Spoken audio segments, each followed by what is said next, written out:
lyrics. The verse we're working on. Yes.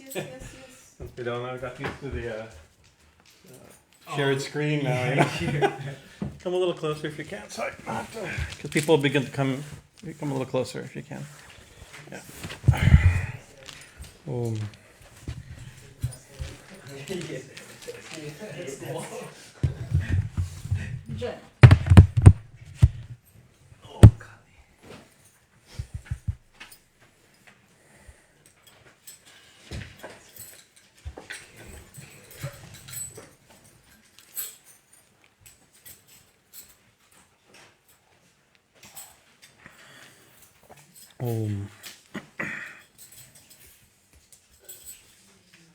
What would you like? Whatever you think.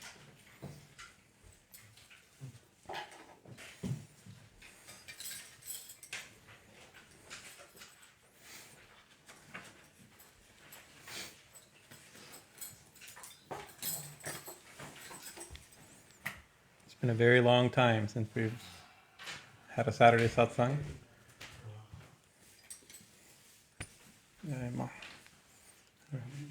Hmm?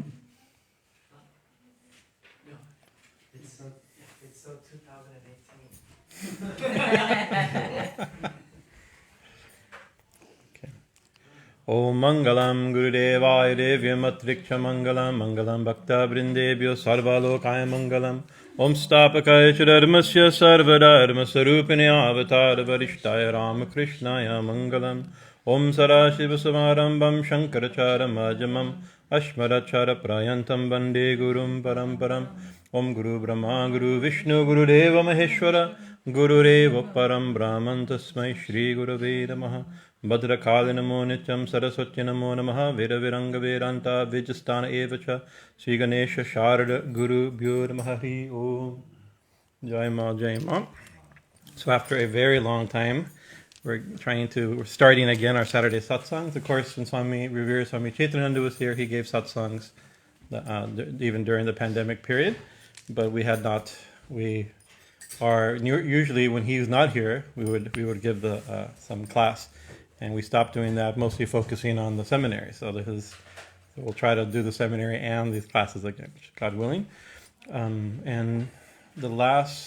So we're going to pick up. I thought to pick up on a series that we had, one of the series that broke, which is on the Kali Sahasranāma, the 1,000 names of Kali, and this would be, I think, lecture 43 of that series, right? So lecture 41 of that series was, I write it down, January 4th, 2020, right? Oh, wow. So it's been a little while, I think. At least that's when we posted it online. I'm not sure, that's how I could figure. And then we were doing this series on the Kali Sahasranāma, and we took a break within this to speak on the Kali Pujya, on the introduction to Kali Pujya. So it's been we've been doing this for a long time. And then we also took another break to do Swami Vivekananda's Bhakti Yoga. So we've finally get back. And also, for many years, we spoke on the Srimad Bhagavatam. And people began to complain that after 11 or 12 years of lectures, we never mentioned Kali at the Kali temple. So that's we thought we got to fold in the Kali Sahasranāma, at least we could talk about Kali. And why the Kali Sahasranāma? Of course, we love Sahasranāmas, this tradition of chanting, recitation, chanting, reading, studying 1,000 named hymns, right? And the name, the 1,000 means a lot, right? Imagine, because Kali, that's a beautiful name. God has many names. Kali, Krishna, Shiva. That's very, very broad-minded to say, Kali and Shiva are both names of God. Vishnu is a name of God, but Vishnu has unlimited names, and Kali has unlimited names, and Shiva has unlimited names, right? And so very often the 1,000 names represents infinite names, right? Because it's 1,000 names of one person or one being. Right, so so let's see what we got here. I sometimes think that we chant the 1,000 names of the one who is known by infinite names. I think that's a nice way to think of it. The one drawback potential of giving classes on names, just different names of the goddess, names of God, is that we're not going through a teaching like the Gita or a teaching on Yoga Sutra or something like this. A series or going through a topic, developing a teaching, right? Because every name is its own thing, right? So, but I think that's also good because if we were to talk, I could give a lecture on Kali, so I can give a lecture on Kali symbolism, and that's done, or some leelas about Kali, and that's done, or about tradition songs of Kali, it's done, right? It has a beginning and an end, right? But by going through the names, it's been several years of us. Besides a 2 or 3 year break, it's been years of meditating. So every week we just spend time meditating on aspects of Divine Mother opportunity. I don't think, even if we end this hymn, we get to the name 1,000. There's 1,000 names. Each one of, like in the Lila Sahasranāma, Chinnamasta is mentioned. She has 2,000 named hymns. Right, Lakshmi is mentioned, right? She has at least 3,000 named hymns, right? Durga, there's so many thousand named hymns of Durga, and Parvati Sahasranāma, Durga Sahasranāma, Vana Durga Sahasranāma, right? So if you can meditate on these names forever, maybe we will. That's not a bad thing to do. And part of the tradition of the Sahasranāma is for recitation. Either in the hymn, which is just a list of names, right, or in the Mavali, name by name, like Shri Matre Namaha, Shri Maharajane Namaha, rather than Shri Mata, Shri Maharajani, like that. So it has a sonic power, and the pulse stutis of the hymns always describe the one who meditates, one who recites his hymn, right? There's some benefit for the recitation of the hymn, continuously reciting these divine names, right? So. And the tradition of Sahasranāma gives a lot of precedent, a lot of focus on the power effect of recitation of the mantras, right? But there's another side, is that these names also have meaning, right? And so meditation on the meaning is another type of. It's different than the power of recitation. It's the power of knowledge, continuously contemplating and meditating on the goddess's nature.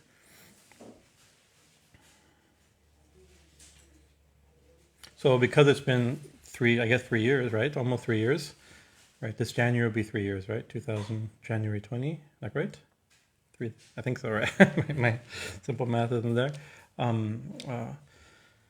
Wanted to back up, there's a few seconds to back up, because it's been 3 years since we've talked on this topic, but also our group has changed in those 3 years, right? And we won't start on verse 1 again. We'll continue going because the other classes are on our YouTube channel and our podcast like that. So they're preserved.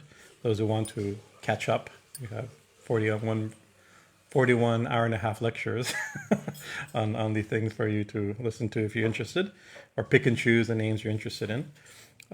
But also we haven't mentioned like why, what's the nature of this particular hymn that we're dealing with.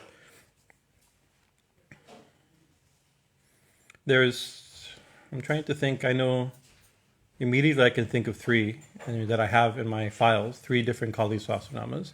This is my favorite, the one we're using. Supposed to have been, trying to remember the opening verses. I think the question is asked by Parshuram, and I think is responded by Shiva, I believe. I think Shiva's speaking this to Parshuram. I forget those it's been long. Those opening verses we talked many years ago, so they're not fresh in my mind. But there's other Sahasranāmas, one of which, there's one Sahasranāma where every name starts with Ka. So imagine you can have 1,000 names of Kali, each one starting with the letter Ka. That means probably you could compose, maybe I couldn't compose, but Parshuram probably could compose, or Dattatreya can compose 1,000 names starting with Cha or Da, right? Because that's so interesting and of course the sound Ka is sacred to Kali. Her name starts with this. There's also 100 name hymn that we chant regularly that starts with Ka, but this one's not like that. And a little bit about the nature. One of the reasons there's a history I have with this text. I discovered looking for wanting more on Kali, right? More on the goddess in general, but more on Kali for recitation and meditation. Looking for hymns. I just opened up some books. I had a couple. Maybe there's really, as far as I can think of, that I know of, there's only 2 available translation of this. One is published by Nandinī Ashram, out of Benares or something, or Hardwar. I have the name of the author, translator. It's a nice, sweet devotional translation, and one's by Swami Bhajanananda Saraswati from the Devi Mandir. And opening both of those books, certain names just jumped out.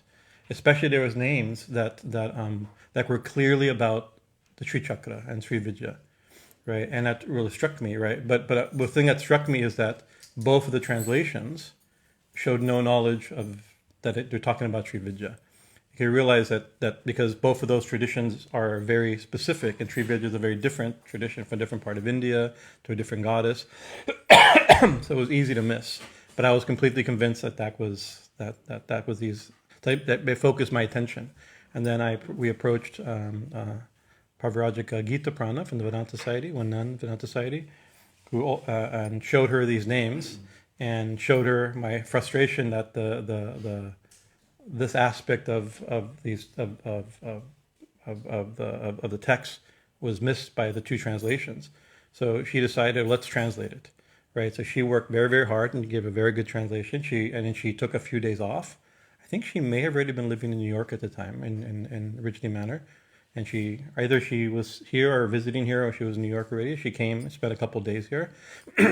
And we went through it, and we typed it all out, her translation, and we wrote comments. Not a commentary, but comments of what the meanings were, right? And we were very satisfied. It was like, oh, we can publish a book, a little booklet of like this. And then there was a catastrophic, world-ending flood. For us, it was world-ending because it washed away our manuscript, the text we had. And then, so we still had it theoretically in the computer.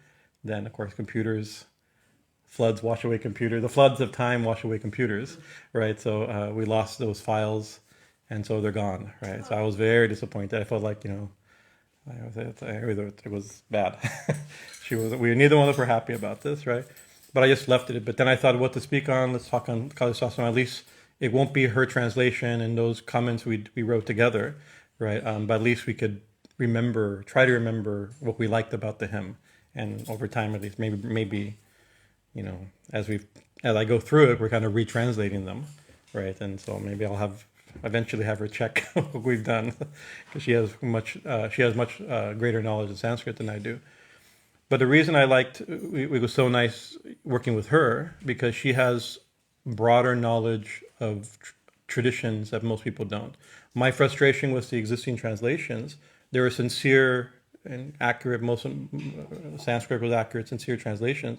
But they lacked knowledge of certain schools of Tantra that the text assumed, right? And so Gita Prana had some of that knowledge. She had independent study. I had different knowledge. So between the two of us, and then we were doing research, trying to find references. And we realized the Kali Sahasranāma, the version we're using, presupposes pretty much all schools of Tantra and all schools of Shaktism, right? In Tantra, first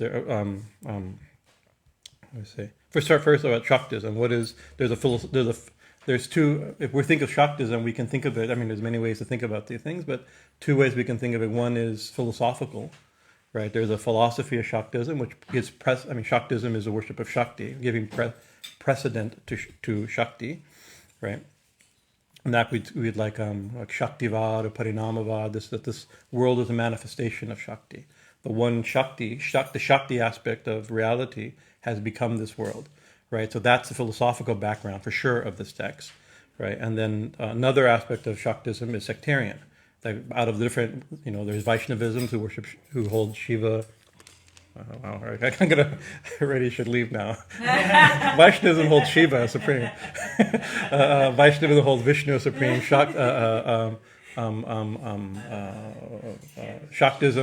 Shaivism holds Shiva as supreme, like this, right?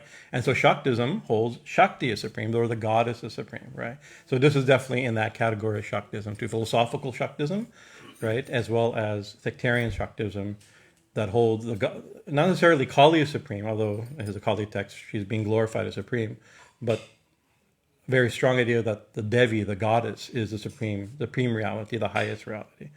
Right, and then so that's Shaktism, and then it also presupposes Tantra. And within Tantra, there's many schools of Tantra, there's many traditions of Tantra.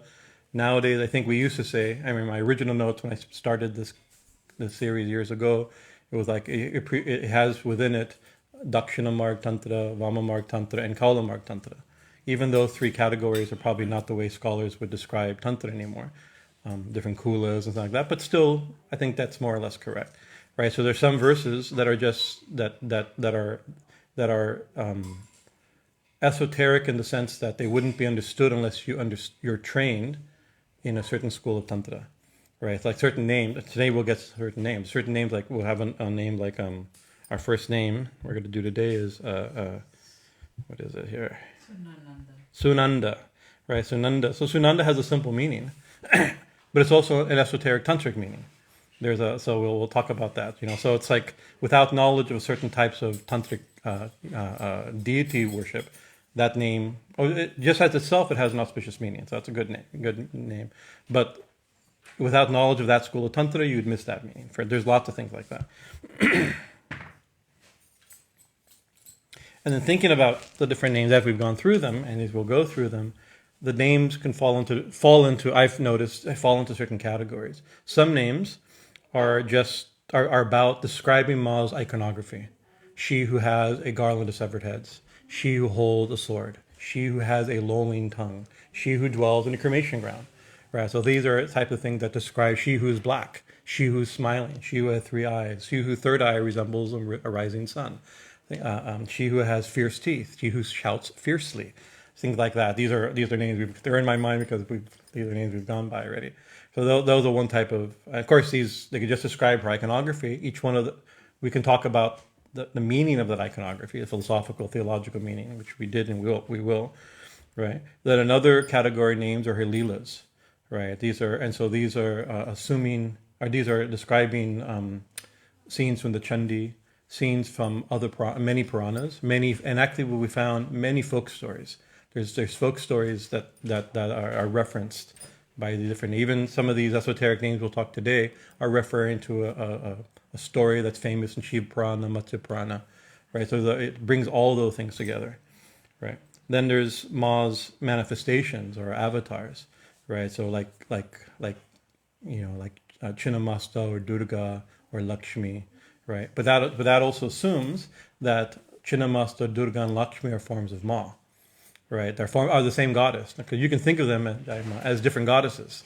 That's an easy way, and that's not wrong, right? Maybe even historically and academically more accurate, right? But this hymn assumes the idea of the Mahadevi. There is a great goddess, right? This great goddess that all goddesses are part of, right? So there's different goddesses with their own histories and like that. But this is claiming, right, or assuming that all the different goddesses are manifestations of one great goddess. That great goddess happens to be Kali, right? So in case you know that. It also describes her. There's names that will refer to her worship, both popular worship or known worship, as well as esoteric forms of puja, right? So there's exoteric and esoteric names. Some names are simple. More esoteric meaning more, and so esoteric. That's a good question. The good topic is what's esoteric and exoteric, right? Exoteric means open, exposed. Esoteric means hidden or internal. So both external and internal, or open or closed, open or hidden. Both of these meanings are there, right? So sometimes esoteric could be a name describes she who. I just make up a name. I'll add my own 1001st name, right? She whose bliss sustains the world. Let's say that. I think that's a nice name. So what does that mean? Oh, it means her bliss sustains the world, right? It's nothing controversial to say it, so it's not hidden in that way, right? And it's also an open statement to make about the external world, right? But it could mean, perhaps it means that what does that really mean? Is that bliss means consciousness, and it means the world is within consciousness, right? So that's not an obvious meaning. That's an internal meaning, right? Or it could mean something more like the bliss of union of Shiva and Shakti. That's where the world comes. It's like that becomes more hidden, so secret knowledge. So exoteric and exoteric have both of those meanings also. So there's another thing that I came up with, and as I was preparing, because I hadn't prepared for this lecture in a couple years now. So I was looking at I typed out the verse that you see. Back then I didn't type out the verse you see. The verse that I typed out was different, right? The version that I had and both existing published versions that I have this sloka and the next sloka with several names different. Like this one starts with, what's the first? Sunandā? Sunandā. The other one, the version I had started was Subhada. And now Subhada also, I looked up I used my Sanskrit dictionary, looked up Subhada. Oh, Subhada means that she who gives auspiciousness, something like that, right? So I started with that. But then late last night, actually, I sent Nishant for the 1,000 named hymns you wanted for recitation. So just before going, I was like, oh, I should think about this verse, let it go into my brain when I was sleeping. So literally in bed, I looked up those verses. I go, that's different, right? And then I looked, the next verse had 3 names that are different, right? It's like, oh, that's that. Then so I got confused, right? And so I did as much research as I could, right? And I looked online. There's some nice versions of the hymn online if you want to listen to it. There's some 3 or 4 nice recordings of the Kali Sahasranāma.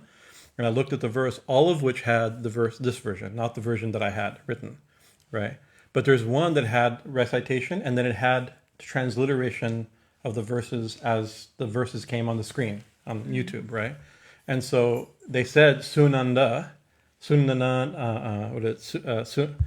nandinī, stutyā, right? But it said subhada, nandinī, because what they do, they probably, when they did that, they went online, they copied, pasted, and posted it in whatever was available, and it really shows you how difficult it is to get an accurate translation version of anything. Not even not an accurate version, but like what is an accurate version? Which version is right? I don't know which version is right, and I don't have access to enough material to be able to judge which one's older, right? I could see that where all the versions that are online for recitation have this version, and all the ones people are quoting are the other version, right? But which one's authentic? It's very hard to say. Which one should we use, right? And so we think, which one? So through textual criticism and critique, there's ways to find out which one's the original. I have a feeling this is more accurate, because all the online recitation, these are expert reciters that would probably have original sources, not online translations and things like that, right? So I have a feeling that's why I've gone with these. It also sounds better to me. I like it. Sunandā nandinī. It's a beautiful sound. I think it's just it's like if we choose which one's authentic, which one sounds cooler, this one sounds cooler. So that we use that standard, right? Right. So we can see how text probably got changed and this is what happens. You have a version, and even cutting and pasting, it's easy to make mistakes. I'd make the mistakes all the time, as careful as I am. But when you had original, even you go way back, you go 500-600 years, and being copied down by hand, and somebody makes a mistake, and not every copy that's copied down by hand is copying the original. It's copy of the copy. And so any mistake or change gets passed down. And so we say, the original is, and we think, the older is the original, right? Is that the good standard? I don't know. It seems to be. That's our prejudice. That's like our scholarly attitude, whatever the original author thought, right? What's the original tent? Actually, modern scholarship privileges old text, the older version of text, thinking that's original. And because obviously it's more. It's original. It's older, but I have had a professor. I've mentioned him before. One of my professors, UC Berkeley, Louis Lancaster. He was an expert in. He must not be alive now, but he was an expert in Buddhism. One of the foremost. I remember his lectures. He quote himself, because there's nobody else to quote when he make a point. He was a very great authority on Buddhism, and I remember he said his own teacher. We called it textual people who are attached to the Buddhism of the text, right? He says, and his own teacher, great scholar, his own academic teacher, never went to India, never went to an Asian country, right? One time got halfway there, got on a plane and came back, right? Because he knew he'd be disappointed, because the Buddhism that he loved is the Buddhism of the text, not what Buddhists are doing, right? And so Louis Lancaster, my teacher, he said that he at one point he threw away all of his notes, right, and began to study all the things that he was a legitimate scholar, but he began to let's go to Asian countries, Buddhist countries, and see what Buddhists do. So he said that Buddhism is what his quote, I remember, Buddhism is what Buddhists do, right? So Hinduism is what Hindus do, Shaktism was what Shaktas do. And so if Shaktas are using a text that's been changed, right, those are the ideas that have come in. It's not as old, but it can't necessarily, it's less authentic. So anyway, this is just my struggle this morning trying to find out whether you choose Sunanda or Subhada, right? I wasn't quite sure. So religions are what religious people do and think, right? So let's the first verse. So this is actually I printed it out for a few copies there for the sake of get a sound of it. Sometimes if I practice a little bit, my tongue catches up. Sometimes it doesn't. Sunandā nandinī stutyā stavanīya-svabhāvinī raṇkiṇī bhaṇkinī citrā vicitrā citra-rūpiṇī. Sunandā nandinī stutyā stavanīya-svabhāvinī raṇkiṇī bhaṇkinī citrā vicitrā citra-rūpiṇī. So beautiful. Now this verse is pulled apart into various names. Stutyā, stavanīya. No, I'm sorry. Sunanda, nandinī, stutyā, stavanīya-svabhāvinī raṇkiṇī bhaṇkinī citrā vicitrā citra-rūpiṇī. So I think there's 6-7 names in there. Also, this is a question. This is a struggle we came with Gita Pranas. Is stavanīya one name and svabhāvinī another name, or stavanīya-svabhāvinī one name? Right. So it's something. It's not. Sometimes it's not clear, and so she chose to break it up in her own way. She said it makes sense. Longer it adds up to 1,000. It has to add up to 1,000 in such a text, right? Vishnu Sahasranāma and Vishnu Sahasranāma, Lita Sahasranāma have ancient commentaries. Those commentaries already established what they thought how the names were broken, and so now we know which names. But maybe that's not right. That's what the commentators thought. So now that's how we think the names. This one has no commentary, right? So there's no official well-established list of where a name starts. So this is the way people have broken it. I'm following what's available. I don't remember. Once again, one of the things that was lost is always she broke. Gita Prana broke the names a little bit different. Sunanda. So the other word was Subhada, right? Subhada, giver of auspiciousness. So at least the word Su is there, right? Let's see, Sunanda. So Sunanda, the Sunanda and Sunandā. Sunanda is a feminine form, she who in this form, right? Sunanda means pleasing or delightful, right? And Sunanda with a long A at the end, right? It's the simple. I mean, it means a woman. Sunanda means a woman, but it means a pleasing and delightful woman. So it's called describing Ma as pleasing and delightful, right? And so this is an interesting thing. I forgot this is a way that my kind of hermeneutical approach to this text. It is both. It depends how we can look at every name, almost every name, especially names that are describing her, like for instance, describing Kali as a pleasing and charming woman, right, or a smiling woman, or even like angry, or dangerous, or happy, or blissful. These are all qualities, right, attributes, right. So if we think of the goddess as a separate entity, right, as an object, as objectified, she's a goddess that we're worshiping and praising and meditating, then she's charming, or she's angry, or she's blissful, right? But also the goddess, part of goddess, the Shakta philosophy and theology is that the goddess is who she is, but this world is non-different. This world is her itself. So it's not that, we can think of it in a non-dualistic way, slightly different. That it's not that she's angry, she's anger.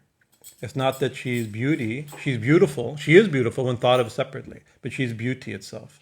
She's anger itself. She's blissful, anandamoy, she's full of bliss, but she's bliss, right? So that's an important thing. So interpreted in both of these ways. Sunanda means that if she is delightful, she is delight.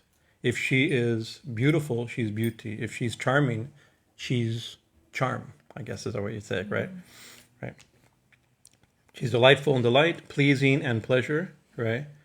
So because and if she's a and if Sunanda means woman, that means she's a woman. It's glorifying her as a goddess, right? Feminine deity, right? But she's womanhood, not just. And so all women have Sunanda qualities, right?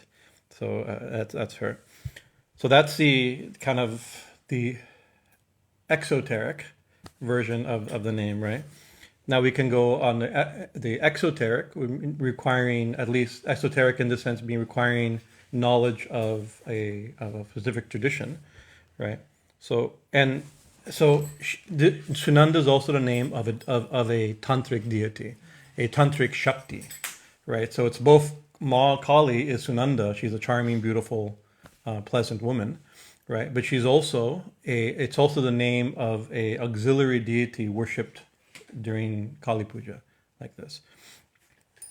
And so that's an important thing. And the reason I'm justified in bringing and fleshing this out, this cluster of names in next 2-3 verses will have many names of those deities, right? So Sunanda could just be, maybe it's not referring to a pleasant, beautiful, charming, pleasant woman at all. Maybe it's only referring to one of the Shaktis that's worshipped in the Kali Mandala, right? Or one of the Shaktis that killed Andakasura, which is also another one of, in case you're wondering, he's one of the Shaktis that killed Andaka Asura, which we'll mention, right?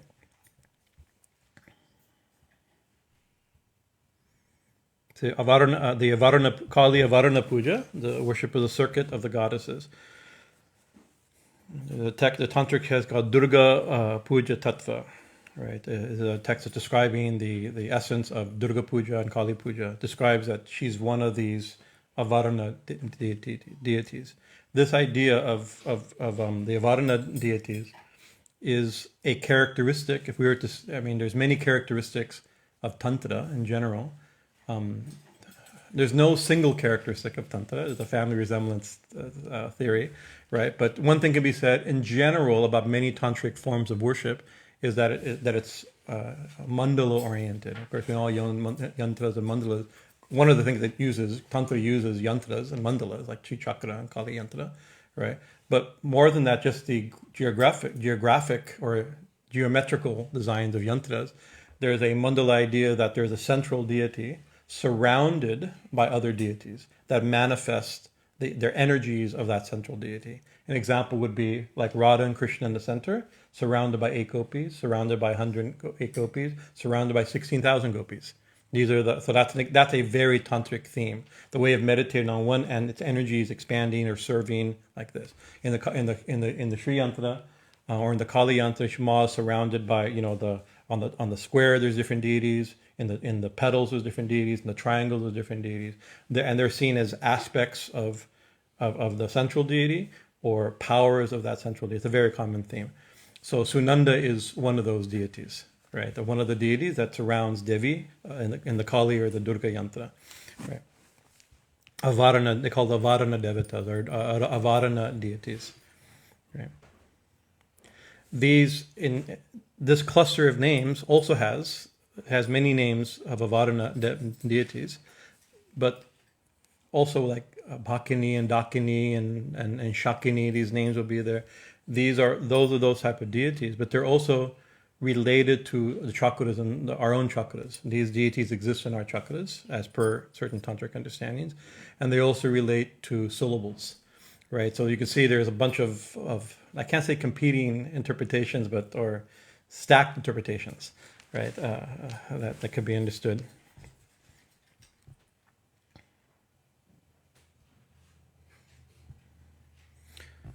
So I mentioned the Andakasura. Actually, I probably should. We can talk a little. Talk a little bit about her this story, because it's several of the deities, several of the names here are also connected to that story of Andakasura, right? So just like the one deity manifesting Avarana deities, auxiliary deities, right? Just so even the chakras on the body are very much like that. We have our central chakra, and the center is a certain deity surrounded by petals. Those petals have different syllables. Those syllables have different deities. Part of it, right? So in one of the stories, there was a great demon named Andakasura, right? In order to destroy that demon, right? Shiva, usually attributed to Shiva, there's about 9, I can think of 9 different Puranic versions of the Andakasura story. But so sometimes Shiva does it, sometimes Kali does it, sometimes Vishnu does it. He creates out of himself or herself different Shaktis, and therefore that they end up swallowing the blood of Andakasura. There's a boon like that, and was able to save the world like this. So that's the idea that the one deity manifests other deities. You can see that's part of the Vardhana story as well as some of the Puranic stories. So actually, we'll get a few more names in, and then we'll maybe tell the Andaka story a little bit. Or we can tell the Andaka story. Because the next name, what's the next name? Nandinī. Let's see what Nandinī means here.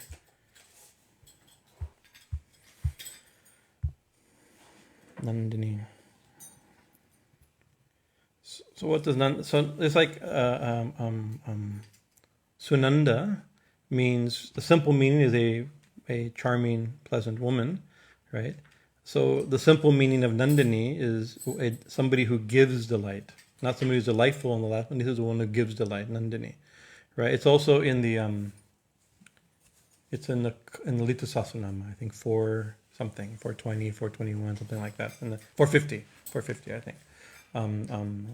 It's a shared name in the Lita Sahasranāma. The word Nandinī, the name Nandinī is there. So she who gives delight is one possible translation. Swami Satyananda says she who is blissful. You can see that same is there. There's that Premlata Pilwar, who did that, Anandamai Mahadev disciple who gave a translation. Her translation, I think it's she, Premlata, I think it's a feminine. Is that a female name? I never could tell. I think so, yeah. I think she, Dr. Premlata Pilwar, professor, disciple of Anandamai Ma. Her translations tend to be flowery. Right? She's given the translation as the one who pleases everyone and showers bouquets of flowers as her divine grace to all. Like, well, that's a lot. Right, for Nandinī. Right. The Jaya Dharatriya Mala, a tantric text, describes, it simply is Nandinī to mean to delight in. That's like it's the tantric understanding of that term. So because it's feminine and it's pointing to the Devi, Nandinī then also literally means like a woman who brings joy. So not only delightful, the first name was one who's delightful. This is the one who brings people delight, gives people joy, right? And so she's joyful, she's joy, she gives people joy, right? It also, I think, people use it as it's a popular girl's name, right? Nandinī, and usually it's translated as like a daughter that brings happiness to a family. That's Nandinī, right? So that's another thing. Ma is a daughter who brings happiness to your family. Beautiful, I think. There's also so that maybe that's what it means, because there's no commentary to the text, right? You know, there's no. It's just a name. So Nandinī is there. So there's other Nandinis. It could be like in what's his name? Vishishta. Vishishta had a wish-fulfilling cow, right? Sometimes then it's Kamadhenu, but sometimes that wish-fulfilling cow is called Nandinī, right? So that's the cow's name. Or some versions, because these are all Puranic stories, and Puranic stories there's always variation, right? Some versions Nandinī is Vishishta's Rishi's cow, but it's the daughter of Kamadhenu, of the original wish-fulfilling cow. And so this cow has a quality that anything you want, you can get from that cow, right? And so and so what did the Rishi? He was a Rishi living in the forest in a simple ashram. So the cow gave everything he needed for his sacrifice, for his puja, his yajna. It was anything needed to support his ashram, for the food and the needs of his disciples, and to serve guests.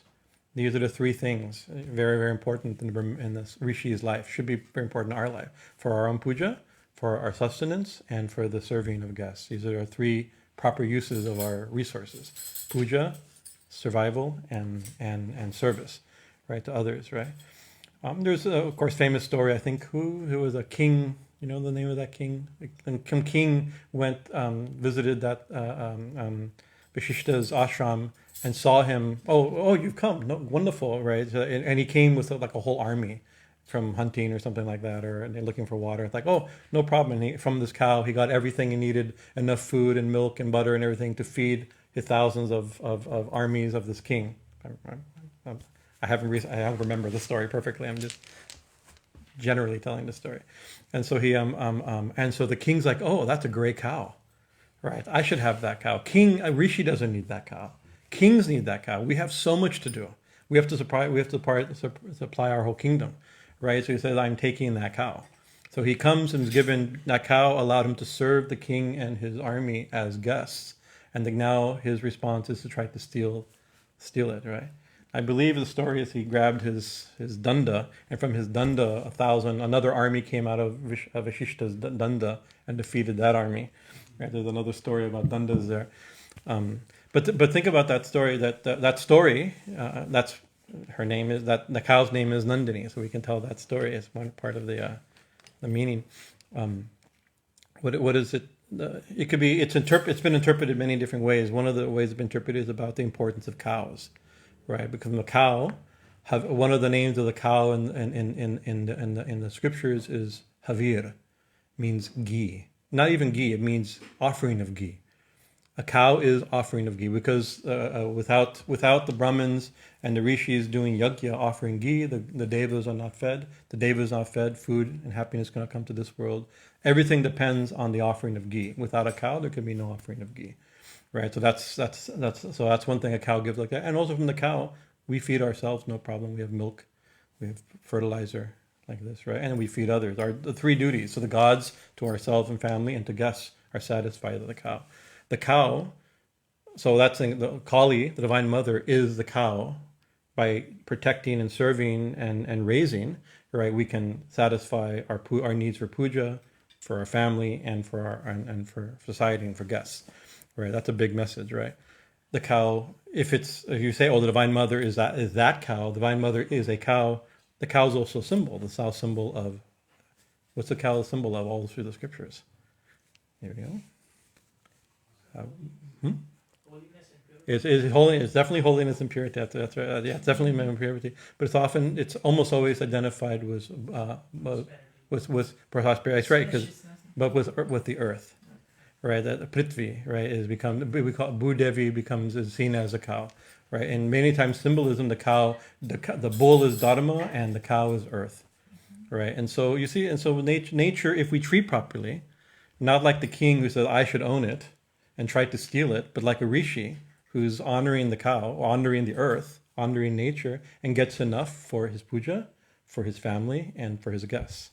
Right. That's a beautiful. So it could be earth, it could be nature itself, Shakti. So there's Kali, the Divine Mother is Mother Nature, right? It's perhaps a little bit, it's in a certain sense, a little kind of a shallow understanding of Kali, but it's a profound understanding of Kali. It's a shallow understanding of Kali that we're so shallow we don't get, right? It's way above most of our understanding, right? That it's nature itself. We have the proper attitude towards her, right? See her as the Divine Mother, right? Nature itself, or earth itself, the cow itself. Right, wherever we're getting, and also the term in the Gita, let this be your cow plenty. It's like the cow represents the way we negotiate and in our relationships in this world. By the proper treatment, by the worshipful attitude, we have enough for everything. Right, when we break that attitude, we try to steal it. It doesn't work out. Right, that's one possible meaning. Right, also Nandinī is also a name for the Ganga, because the Ganga gives so much pleasure, so much. If you sit by the Ganga, immediately it's satisfying, right? So Nandi could be, and actually several of the names of Kali. One of the names of Kali we've talked about, Ganga. Right? It's really simple, right? And many of the names are she who descends, right? The name for Ganga. There's all these different, so there's all kinds of meanings. Kali is in this hymn itself. Many names of Ganga. So this could be just a name describing another way of glorifying Ganga. And if you connect. if this cluster of names is also esoteric about the chakras and kundalini, Ganga is the downward flowing, is Ida or Pingala. It's also the downward, that which flows down. There's all kinds of ways in previous classes we've kind of hinted on those things, right? It's also another thing is nandinī is also means the daughter of Nanda. Nanda is Nanda Maharaj, Krishna's foster father, right? Right, and so when they were switched, the daughter of Nanda Maharaj, it became that's Vishnu Maya or Yoga Maya. That became that Kamsa tried to kill, right? So it's the name. So Nandini, that's also one of the meanings. Probably not the obvious meaning. It's not the first. If you think about it, if you spend enough time thinking about who's Nandini, the word Nandini means Nanda's daughter. That's another way. If you were to say what's the word for Nanda's daughter, Nandini is the word. Right, so it could be, and that's also a manifestation of the Divine Mother. Durga appeared, or Vishnu Maya appeared as the son of Nanda, as the daughter of Nanda, and Krishna was, the famous story of Janmashtami. Krishna was switched, right? So that's very important. So that's all these are esoteric, right? These are common parts of Hindu stories and Hindu grammar, right? So just like the previous name, this name also has a kind of tantric meaning, right? And kind of hidden in the Puranas also. Nandini is the name of the mind-born Manasa, Matrika. She's a Matrika, one of these Shaktis, right? That comes out, like an Anga Devata, that comes out just like the previous name. My brain is not. What was the previous name? Sunanda. Thank you. Should have all the verses here. Like Sunanda is one of the Shaktis that comes out to drink the blood of Andakasura. Again, so that's why the fact that there's 4 or 5 names in 2 verses that are also names of that are part of that story. It means, no way to know, but the way we generally have been interpreting names is there's clusters of names, right? So that to give hints of why of what they possibly could be referring to, right? And in that story, what is that story? So Andaka mean. What does Andaka mean? Let's tell that story a little bit. Andaka means blind, right? Anda means like blind. The one who's blind. I go back and put it in the proper order in my notes. So I'm most familiar, like most of my knowledge, like for many years, all my knowledge of Mahabharata and Ramayana came from comic books, right? Those wonderful comic books, you get all the great knowledge. And now all my knowledge of Shiva comes from a serial from over 1,000 episodes of Devanki Dev Mahadev. That was a video a series that we were obsessed with, right? And this story is told. So even though that story is kind of a simplified version of a bunch of stories, that's the only version I read. There's Matsya Purana, there's Brahmana Purana, there's Shiva Purana, there's Kurma Purana, all these different varieties, they all merge into Shiva Devanki Dev Mahadev. That's the Purana of this age. That's how the stories are told, right? So in that story, if I remember, there was a lot of, we spent like 3 years watching those hours a day, catching up. It was wonderful because the whole, Indian serial programs can be a little corny by American standards, right? But we'd wake up Shiva, right? Like the stories it was be in the mind continuously. It was wonderful, So, but in the version, I think in the Devanki Dev version, I think they're playing a game or something, right? And Parvati comes around Shiva and covers playfully, like hide and seek, like covers his eyes, right? But Shiva's God, and he's consciousness, right? You cover his eyes, the world will cease to exist if you cover Shiva's eyes. He's seeing the world, right? Right, and so other versions have she was meditating, and Parvati came, not realizing the state of his mind, and covered his eye. Somehow or another, it's usually like that. And from that, the world goes a great thing, and the whole, when he covers his eyes, the sun, and remember, there's a tantric meaning, sun and eye, his 2 eyes are the sun and moon, right? And the 3rd eye is fire, sun, moon, and fire. That's the Mahapurusha, the Virat Purusha. So if you cover his 2 eyes, sun and moon, all light disappears, right? So the whole world, the whole universe went black.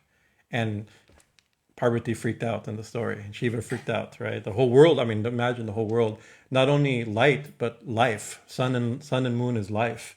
So everything went dark and everything died, right? You cover Shiva's eyes, right? And so it says that from that, Parvati, some sweat came from Parvati's head, right? From the nervousness of that. Even she opened up and again, the sun and moon went, the planets circled, everything went, everything exhaled and the world continued, right? But from that sweat, right, a demon was born, a person was born, a personality was born, right, which Shiva called Andaka, right, blind, right, and he was very ugly and blind. These are his two qualities, right? It's all about sight in this episode. And Shiva said, because he's born from their union, it's not a normal union, he's actually their son. Right, that deity, that being was born as a son. One of the, you think of Ganesha and Kartikeya. Shiva has many children. We're all his children too, but not in that sense, right? In the story. So Andaka is one of his children. And so, but he's blind and he's ugly, right? And he came from an inauspicious moment, right? It wasn't an auspicious gathering, an auspicious meeting between Shiva and Shakti that created a beautiful deity like Ganesha or Kartikeya or Ayappa or something like that. It was something different, right? And so this is where the different Puranas, most of the Puranas have that part of the story more or less correct. Some versions have, anyway, that we'll just tell, because there's, like I said, there's like, I think at least 9 different versions of it. But more or less that's the version where some another Mal covers Shiva's eyes and this deity, this demon is born. So Hiranyaksha. Remember, most of us know Hiranyakashipu, who is a demon that Vishnu killed as Narasingha. We love Narasingha, so that's a story. But Hiranyakashipu had a brother, Hiranyaksha. He also was killed by Varaha avatar in general stories, right? So he wanted a son, and he was doing tapasya to Shiva to get a son. So he was a demon doing tapasya. Remember, Shiva and Parvati, both gods and demons touch their feet, right? Everyone can worship them, right? So he's doing tapasya, and Shiva gives him a boon, and he gives him, you want a son? I give you Andaka, right? So he grows up in a demon family, right? Of Hiranyaksha, right? And there's a whole story. Eventually, there's some versions where he has to fight Prahlada over who's going to be the next king. There's a whole, these stories. The Puranas all intersect with each other in these stories, right? But eventually, he himself does tapasya and gets a boon from Brahma. That's a very common thing. And he gets a boon. He says, "What do demons always?" Because we have a new group of people, but in the past, the demons always ask pretty much the same thing. They want physical immortality. Right, and then always Brahma says that's not a thing to give, so you have to ask for an actual thing. Even I die. What to speak of anything that's born dies? There's no such thing as immortality in that sense, right? Ask another boon, and the demons always become clever and think, like Hiranyakashipu may be killed in the day or night, on the floor, on the sky by an animal or like that. Each one always asks them sort of something like that, right? And in the Chandi we have what was it? Madhu, Kaitaba have their own, they all have their version of who can kill them, right? Some boon like that. So here, Andaka is given the boon. He said, okay, I can only be he thinks something is impossible. Like I can only be killed by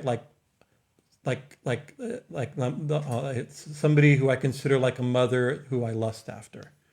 Like it's impossible. Even demons don't lust after their mothers. Right, so something like that's since that type of person doesn't exist, I'll be able to live forever. That's the thing. And with that boon, he beat Prahlada in some stories. He became the king of the demons. Then he attacked humans are easy, a few internet posts and we've already destroyed our world, right? We took down humans easily. Then he set foot on he fell after the gods and was able to become Lord of the gods, right? Lord of the demons, the 3 worlds, right? And then he said and during that he became so powerful, he thought to himself, like, oh, who can? There's nobody as beautiful as one of his boons. He got his sight back and he got his beauty, right? Brahma gave him those two views in most of the versions, right? Who, I'm so powerful, so beautiful, so wise, right? Who could be my equal? Okay, now he wanted a wife, right? And somebody says, actually, Parvati is the most beautiful. She's Sunanda, and all these. She's the most beautiful, the most charming, the most, like that. Nobody's like that, right? And so he said, okay, I shall marry her, not knowing that this is her mother. This is his mother, right? So that's a very interesting. So that's that boon that he got, right? He only be killed by the one that's like a mother, who actually is his mother, to whom he's thinking the wrong thoughts towards, right? So there's different other versions where he goes to Kailash and he thinks it's so beautiful, and he sends his ministers and scouts everywhere to look how beautiful Kailash. And they see in a cave a mendicant, some sadhu meditating in a cave with a beautiful woman taking care of his body. And he said, "Oh, that woman's very beautiful. You should marry her." Right, and they approach the mendicant, who ends up being Shiva, right, and his wife, the one who's taking care of him, is Parvati, and Shiva says, "No, you can't have her, right? If he wants to marry, he should come here and try to take her, right?" And so that's the setup so there's all these different versions of this battle, right? And eventually, so in the battle, he does come and try to fight Shiva in order to steal Parvati, right, his own mother, for inauspicious purposes. Right, and in the fight, Shiva several times wounds him, and every time his blood falls on the ground, another Andakasura comes. So we've seen that story. These stories are repeated in Raktabija, in the Devi Mahatmyam, right?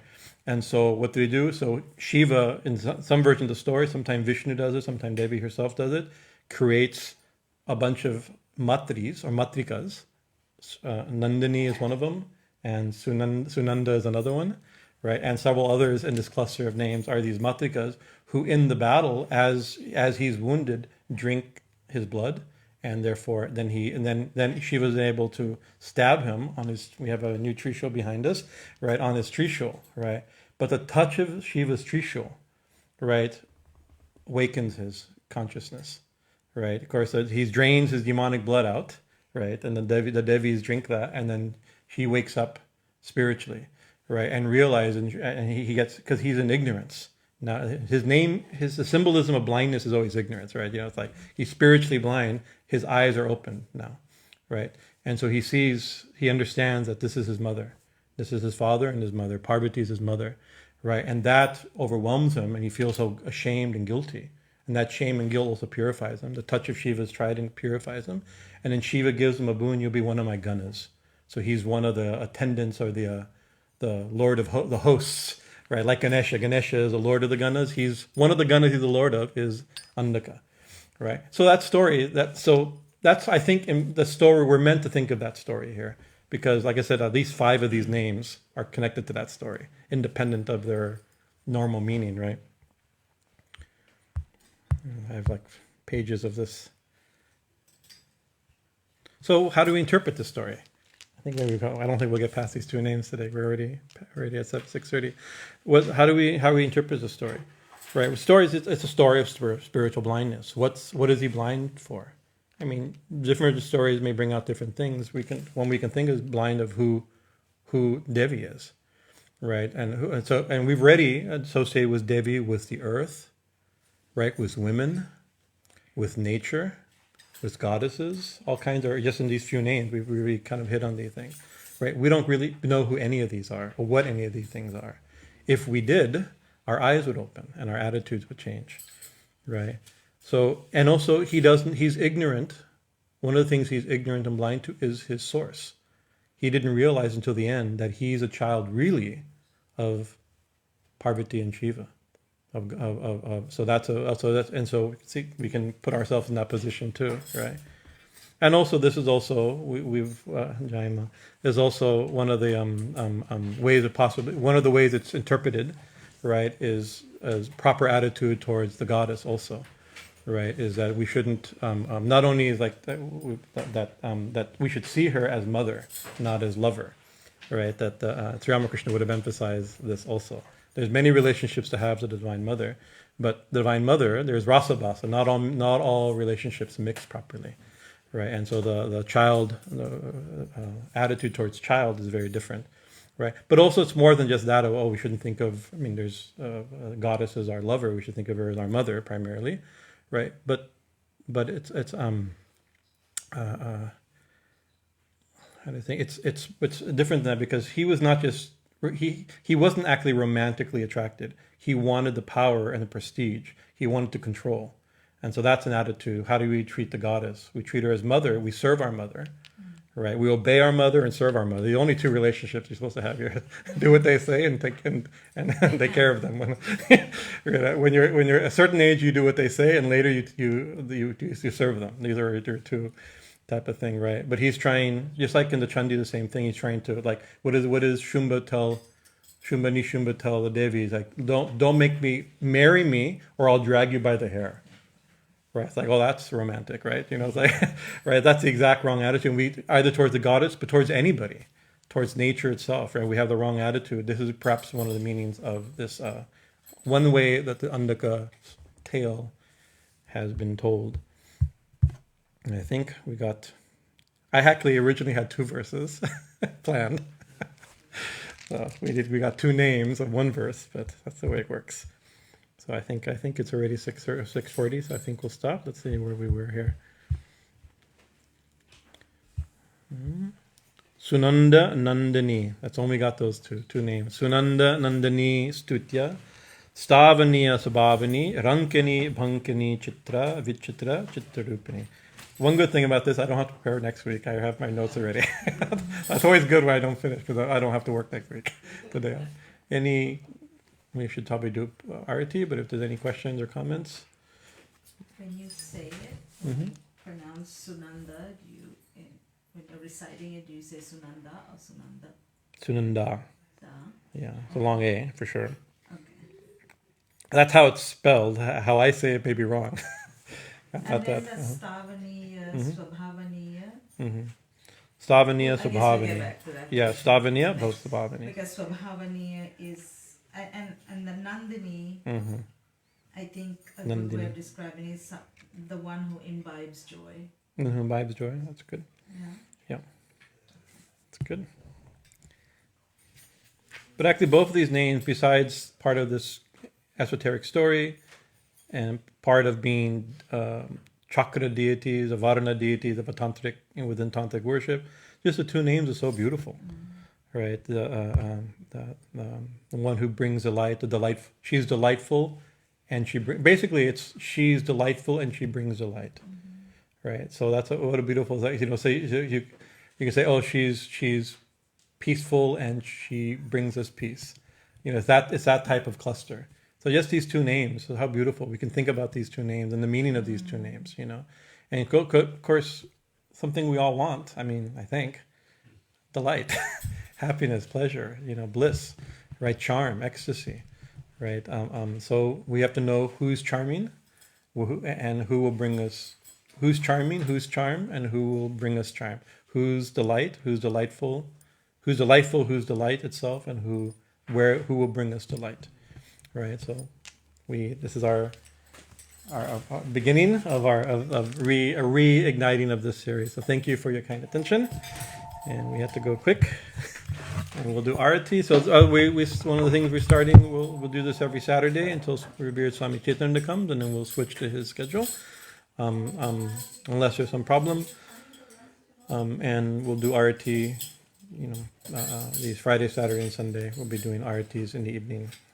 After a long break. Jai Ma, Jai Ma. Hari Om Tat Sat. Yeah, we can do that. Keep it for our tea.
Joy Ma, Joya, Joya Ma.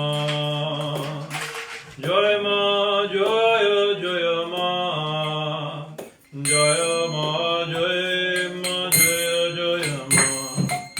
Joya Ma, Joy Ma, Joya, Joya Ma. Joy Ma, Joya, Joya Ma. Joy Ma, Joya, Joya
Joy ma, joy ma, joy, joy ma.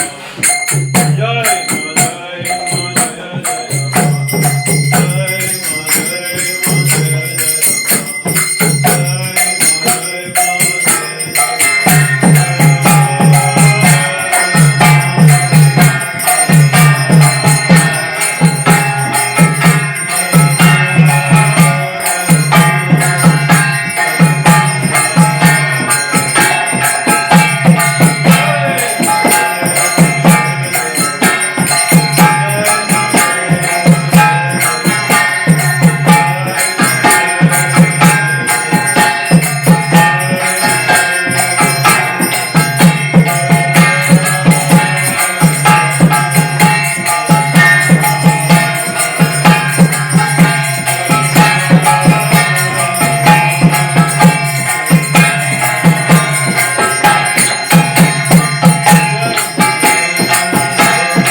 की जय, माँ दक्षिणेश्वरी दक्षिण काली की जय, भगवान श्री राम कृष्ण परमहंस देव की जय, जगन्माता श्री शारदा देवी की जय, युगाचार्य स्वामी विवेकानंद महाराज जी की जय, पूर्ण तीर्थ दक्षिणेश्वर धाम की जय, नमः पार्वती पते हर हर महादेव, नर्मदे हर Shiv Shankar.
Shiva Kali, Shiva Kali, Kali Kali, Shiva Shiva, Shiva Durga, Shiva Durga, Durga Shiva Shiva, Shiva Kali, Shiva Kali, Kali Kali, Shiva Shiva, Shiva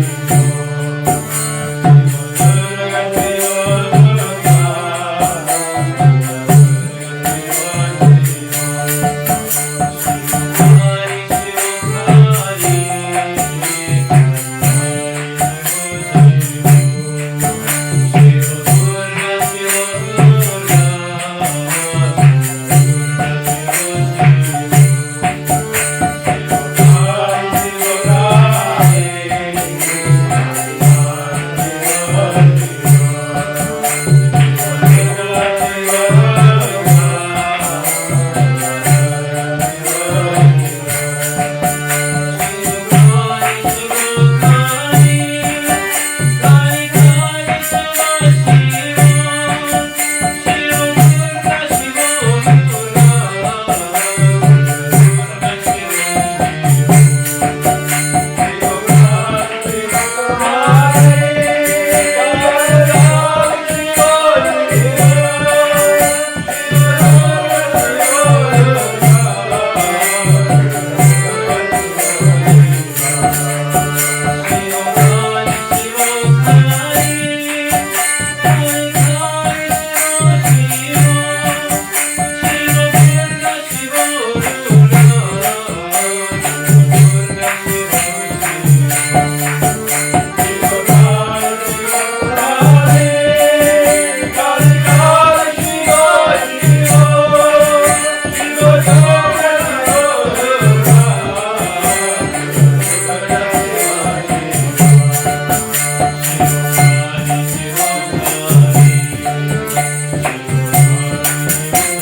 We haven't done kirtan in a long time.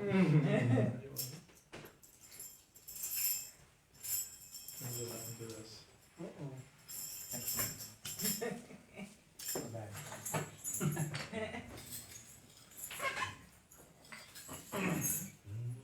Shiva, Shiva.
One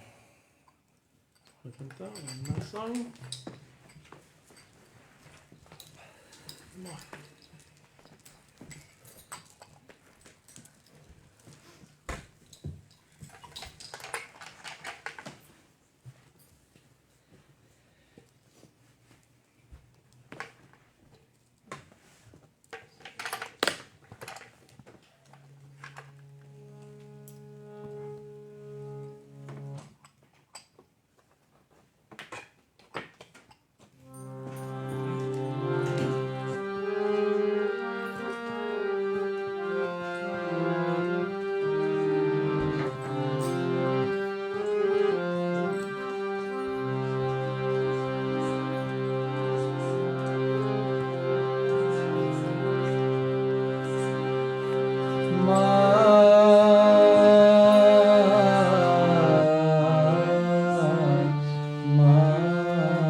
কখনো প্রকৃতি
Sharanye Brahmake Narayani Namaste Sristi Stiti Vinashaya Shakti Bhute Sanatani Gunasare Gurave Narayani Namaste Sharanagari Narada Paritranamparayane Sarvasatri Harine Narayani Namaste Jaya Narayani Namaste Jaya Narayani Namaste Jaya Narayani Namaste Jaya Narayani Namaste Jai Mahamai ki Jai Jai Bhagavan Shri Ramakrishna Deva ki Jai Jai Swami Ji Maharaj Ji ki Jai Jai Ma Dakshineshwari Bhavatarini Dakshina Kali ki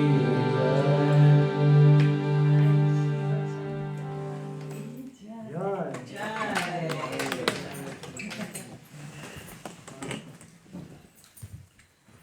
Jai Ma